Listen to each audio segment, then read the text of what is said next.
একাত্তর টিভি নিয়ে দেওয়া বক্তব্যের জন্য ক্ষমা চেয়েছেন এনসিপির মুখ্য সমন্বয়ক নাসির উদ্দিন পাটোয়ারি। শনিবার রাতে তিনি এ ক্ষমা প্রার্থনা করেন। নাসির উদ্দিন নিজের ব্যক্তিগত ফেসবুক আইডিতে ক্ষমা প্রার্থনা শিরোনামে দেয়া এক পোস্টে লেখেন, একাত্তর টিভিকে শুভেচ্ছাবার্তা দেওয়ার জন্য আমি বাংলাদেশের জনগণের কাছে আন্তরিকভাবে ক্ষমা প্রার্থনা করছি। এই বার্তাটি অনেক দেশপ্রেমিক মানুষের মনে আঘাত দিয়েছে, যা কখনোই আমার উদ্দেশ্য ছিল না।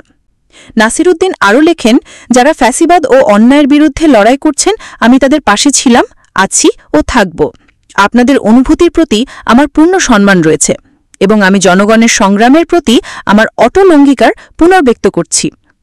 এদিকে আন্তর্জাতিক এসএমই দিবস উপলক্ষে ডিপ্লোমা ইঞ্জিনিয়ার্স ইনস্টিটিউশনে গতকাল অনুষ্ঠিত আলোচনা সভায় নাসির উদ্দিন বলেন, ইনশাল্লাহ আমরা সংসদে যাব এবং সরকার গঠন করব, এতে কোনো সন্দেহ নেই।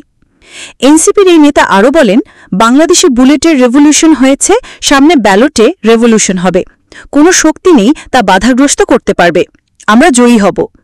একই অনুষ্ঠানে এনসিপির উত্তরাঞ্চলের মুখ্য সমন্বয়ক সার্জিস আলম বলেন, অল্প কিছু মানুষ এদেশের ৯০% ব্যবসা নিয়ন্ত্রণ করছে, তারা একটা সাম্রাজ্য গড়ে তুলেছে। অর্থ দিয়ে ব্যবসায়ীরা রাজনৈতিক দলের সঙ্গে হাত মিলিয়েছে। টেন্ডার থেকে সবকিছু কিছু মানুষের হাতে। মিডিয়া মাফিয়া, ব্যাংক মাফিয়ারা ক্ষুদ্র ব্যবসায়ীদের পথে প্রতিবন্ধকতা তৈরি করছে। তাদের বিরুদ্ধে ক্ষুদ্র ব্যবসায়ীদের ঐক্যবদ্ধ হতে হবে।